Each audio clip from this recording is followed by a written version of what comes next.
matamu, bukalah matamu. Allahumma aftah alaina hikmataka waishur alaina min khazaini rahmatika ya arhamar rahimin. Sebelum itu, jom bersalawat. Allahumma salli salatan kamilatan wa sallim salaman tamman ala sayyidina Muhammadin alladhi tanhallu bihil uqadu wa tanfariju bihil kurabu wa tuqda bihil hawaiju wa tunalu bihil raghaibu wa husnul khawatimi wa yustasqal ghamamu biwajhil karim wa ala alihi wa sahbihi fi kulli lamhatin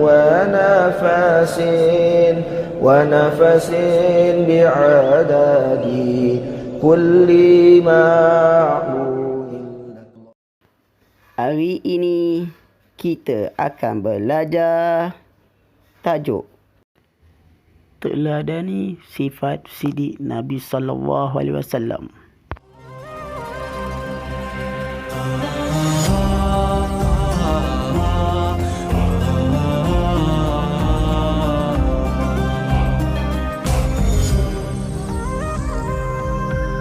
Betapa mulia Rasul-Rasul pilihan Allah.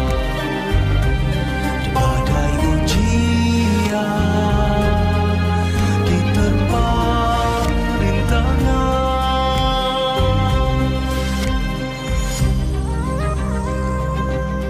Jejak Rasul walau jauh, jalannya membawa ke syurga.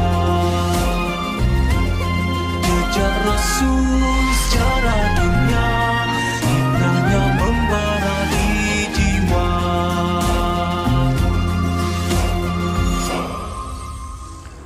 Peristiwa besar yang terjadi 1445 tahun yang lalu, tepatnya Senin 12 Rabiul Awal tahun 571 Masehi atau yang dikenal dengan Tahun Gajah, adalah peristiwa kelahiran baginda Nabi Muhammad sallallahu alaihi wasallam.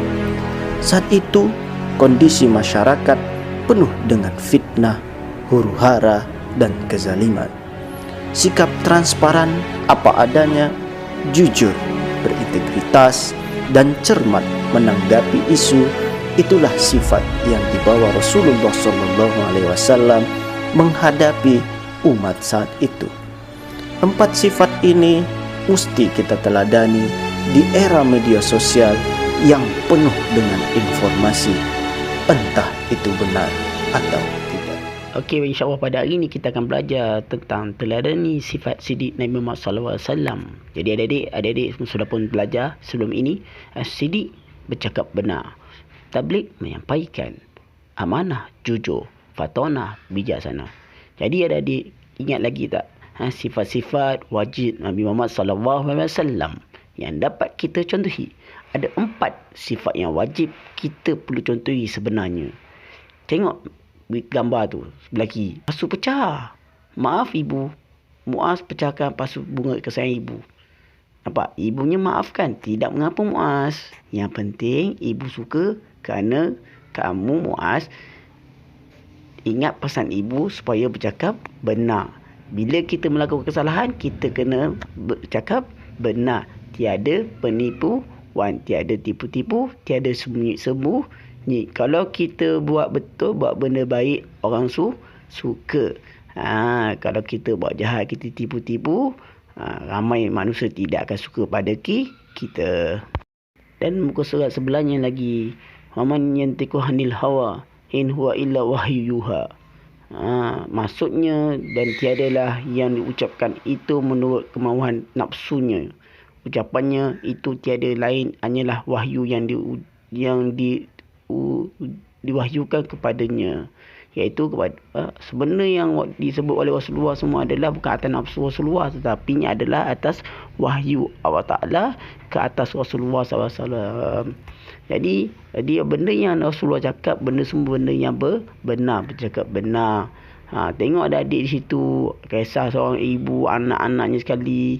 Ibu dia cakap, ibu berpesan pada anak-anaknya, Ustaz kata Nabi Muhammad SAW seorang yang dihormati kerana sering bercakap benar dan berterus terang. Jadi betul, sehinggalah ketika bergurau pun baginda tidak pernah berbohong. Tak pernah. Kalau nak buat lawak pun tidak boleh menipu. Jadi semua perkara yang Nabi sampaikan benar dan pasti berlaku kerana baginda bercakap berdasarkan wahyu, perintah dan petunjuk daripada Allah. Jadi anak-anak yang bercakap, ceritalah abang, adik hendak tahu juga hebatnya nabinya kita ini. Jadi tengok di mana peristiwa situ mengajar bahawa adik-adik semua kena cakap benar seperti mana Rasulullah cakap benar.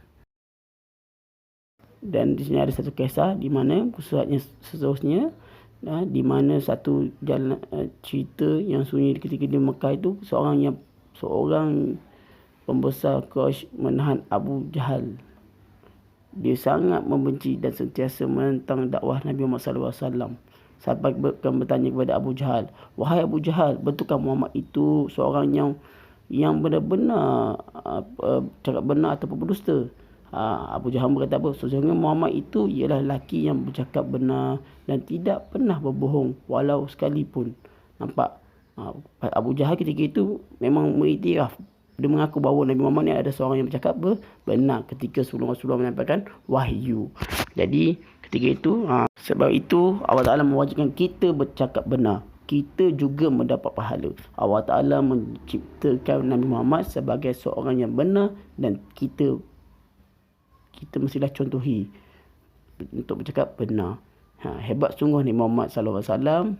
Jadi kalau kita bagaimana? Dia bertanya pada anak ibunya, bagaimana kita nak menjadi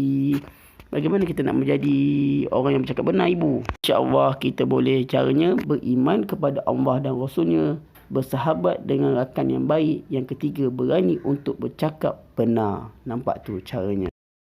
InsyaAllah kita akan contoh situasi di mana apabila kalau kita nak mengamalkan sifat sidik seperti Nabi Muhammad SAW, apakah tindakan kita jika yang pertama, apabila ada adik tengah periksa, adik-adik nampak kawan-kawan meniru dalam peperiksaan. Jadi adik-adik nak buat apa? Apakah tindakan adik-adik? Nak bagi tahu cikgu ke tak nak? Yang kedua, tiba-tiba mak ayah awak semua tanya. Contohnya Adam, dah solat subuh belum? Dah solat subuh ke asar maghrib isyak dah ke belum?